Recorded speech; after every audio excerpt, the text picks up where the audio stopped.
El aire en el laboratorio de Lakeside School olía a polvo y electricidad estática. Un joven de 13 años con gafas demasiado grandes para su rostro se inclinaba sobre la máquina ASR-33, sus dedos ávidos golpeando el teclado metálico con una urgencia casi desesperada. Era 1968, y mientras el mundo exterior se convulsionaba con protestas y música rock, Bill Gates había encontrado su revolución personal en el lenguaje de las computadoras. Sus padres, miembros prominentes de la alta sociedad de Seattle, no entendían esta obsesión. ¿Por qué no juegas béisbol como los otros chicos?, le preguntaba a su padre durante la cena. Bill apenas respondía, su mente aún atrapada en los problemas de programación que había dejado sin resolver. Por las noches, cuando la casa quedaba en silencio, se colaba al estudio con una linterna para estudiar manuales de Fortran hasta que el amanecer teñía de rosa el lago Washington. El momento crucial llegó cuando conoció a Paul Allen, un estudiante 2 años mayor que compartía su fascinación por esas máquinas. Juntos pasaron 1.575 horas documentadas en el laboratorio de computación, un número que Gates recordaría con precisión años después. No era diversión, confesaría Allen décadas más tarde. Era necesidad. Bill tenía esta hambre insaciable de dominar la máquina completamente. En el verano de 1970, cuando la mayoría de adolescentes soñaban con autos y citas, Gates y Allen fundaron su primera empresa, Traf-O-Data. Desarrollaron un sistema para analizar patrones de tráfico usando un procesador Intel 8008. El negocio fracasó comercialmente, pero para Gates fue una lección invaluable.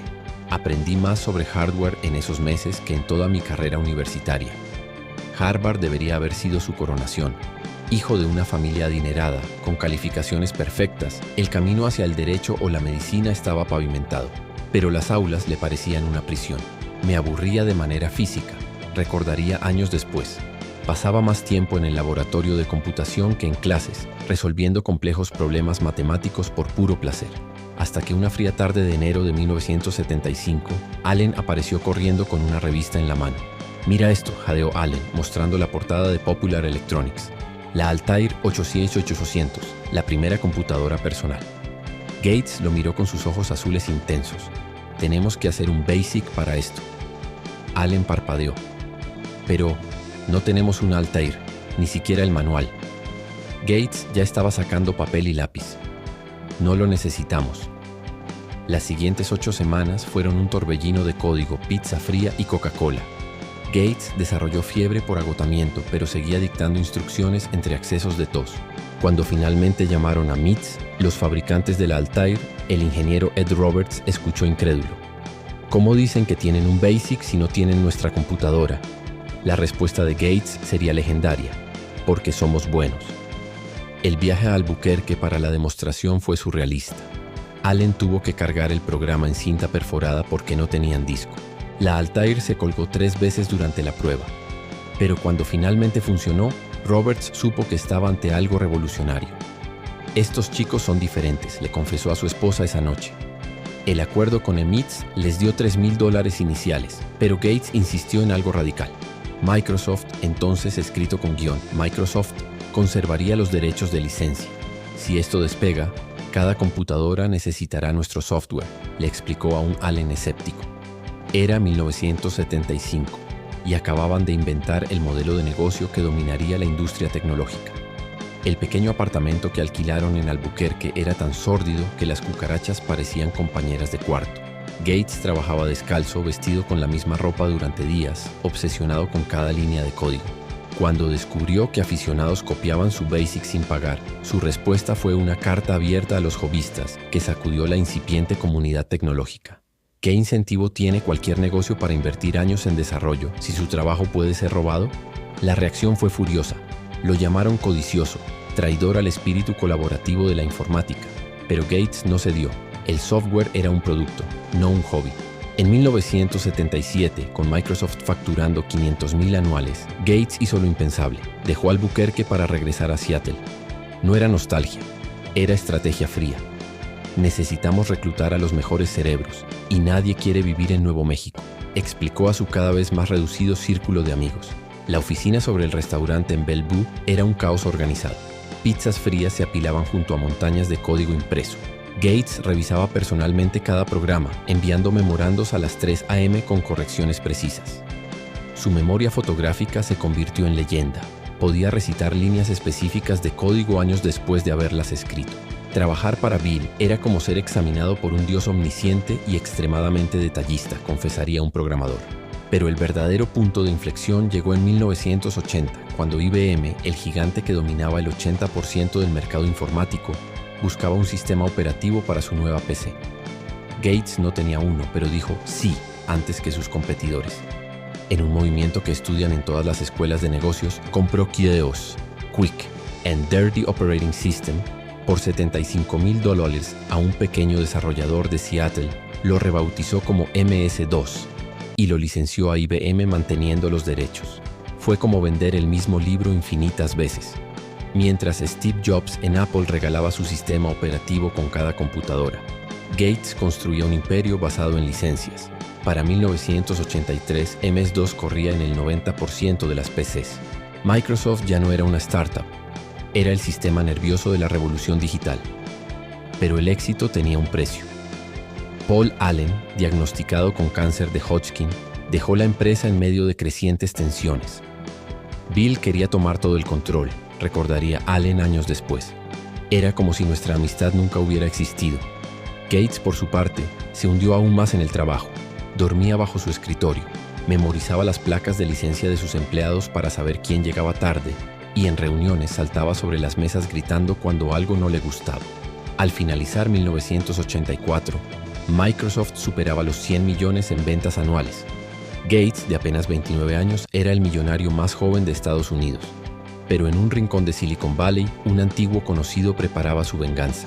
Steve Jobs, el genio detrás de Apple, estaba a punto de lanzar algo llamado Macintosh, y esta vez no planeaba compartir el crédito con nadie. La guerra comenzó en una sala de conferencias de Cupertino, California, en 1981. Steve Jobs, con su característico jeans negro y torso desnudo bajo un saco deportivo, miraba fijamente a Bill Gates a través de sus lentes redondos. «Estás robándonos», espetó Jobs. Gates, inmutable en su traje demasiado grande para su delgado cuerpo, respondió con calma calculada. «No lo ves, Steve. Es como si ambos tuviéramos un vecino rico llamado Xerox. Yo entré a robarle el televisor y descubrí que tú ya lo habías robado». El objeto de disputa era la interfaz gráfica del Macintosh, que Microsoft había adaptado para crear Windows. Jobs consideraba esto una traición, pero Gates tenía unas bajo la manga. El contrato de 1985 que le daba derechos para usar ciertas tecnologías de Apple. Cuando los abogados de Microsoft mostraron el documento, Jobs palideció visiblemente. Era el comienzo de una rivalidad que definiría la industria tecnológica. Mientras tanto, dentro de Microsoft, Gates implementaba lo que llamaba programación bélica. Dividía equipos en grupos rivales que competían por resolver los mismos problemas. «Quiero sangre en las paredes», decía en las reuniones. Los programadores trabajaban 80 horas semanales, durmiendo bajo sus escritorios. El edificio 4 de Redmond se convirtió en una zona de guerra tecnológica donde los gritos y los lanzamientos de sillas eran normales. En 1986, Microsoft salió a bolsa en lo que sería uno de los IPOs más exitosos de la historia. Gates, de 30 años, se convirtió en el multimillonario más joven del mundo con 350 millones. Pero el dinero nunca fue su motivación principal. «No podía recordar el número exacto de ceros en mi cuenta bancaria», confesaría años después. Su obsesión era el código, el control, la perfección. Windows 3.0 en 1990 marcó el punto de inflexión. De repente, las computadoras dejaron de ser máquinas crípticas para convertirse en aparatos accesibles. Microsoft dominaba el 90% del mercado de sistemas operativos. Pero con el éxito llegaron los problemas. El Departamento de Justicia inició una investigación antimonopolio que amenazaba con dividir la compañía. Gates, ante las cámaras, parecía un niño acorralado, parpadeando rápidamente detrás de sus gafas. El juicio antimonopolio de 1998 fue su Waterloo.